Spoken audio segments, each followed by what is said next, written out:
తెలంగాణ రాష్ట్రంలో ఉండబడేటువంటి ముదిరాజు సంఘాలకు సంబంధించినటువంటి నాయకత్వం ఇవాళ హైకోర్టు అడ్వకేట్ డిఎల్ పాండుతో పాటు అందరం కలిసి ఇవాళ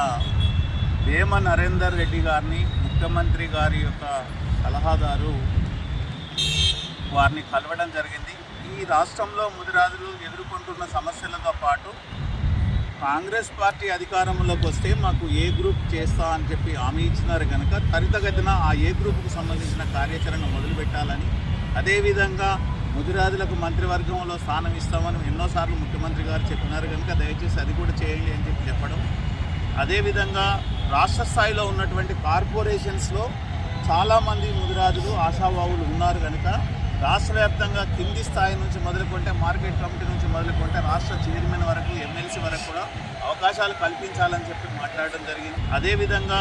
రాష్ట్ర స్థాయిలో ఉన్నటువంటి కార్పొరేషన్స్లో చాలామంది ముదిరాజులు ఆశావాహులు ఉన్నారు కనుక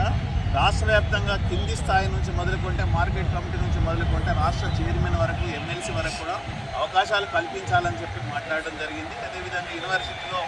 ఈసీని కూడా చేయాలనేది కూడా అందరూ వచ్చినటువంటి పెద్దలందరూ కూడా వారితో డిస్కషన్ చేయడం జరిగింది. వారు సానుకూలంగా స్పందించి ముఖ్యమంత్రి గారు మీ ముదిరాజు జాతి పట్ల చాలా మంచి అభిప్రాయంతో ఉన్నారు, మీరు శుభవార్త తొందరగానే వింటారు, మీకు మంత్రివర్గంలో స్థానం వస్తుంది, మిగతా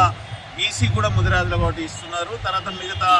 ఏవైతే ఉన్నాయో అవన్నింటిలో కూడా తప్పకుండా ప్రాతినిధ్యం ప్రతి చోట ముదిరాజులకు ఇస్తున్నాం. ఒక రాష్ట్ర స్థాయినే కాదు, మండల స్థాయిలో జిల్లా స్థాయిలో ఉండేటువంటి నామినేటెడ్లో కూడా అవకాశం ఇస్తాం, మీరు దిగులు చెందాల్సినటువంటి అవసరం లేదని చెప్పి వారు భరోసా కల్పించినందుకు మా సంఘాల నాయకులందరి తరఫున మొత్తం తెలంగాణ రాష్ట్రంలో ఉండబడే మా ముదిరాజు జాతి తరఫున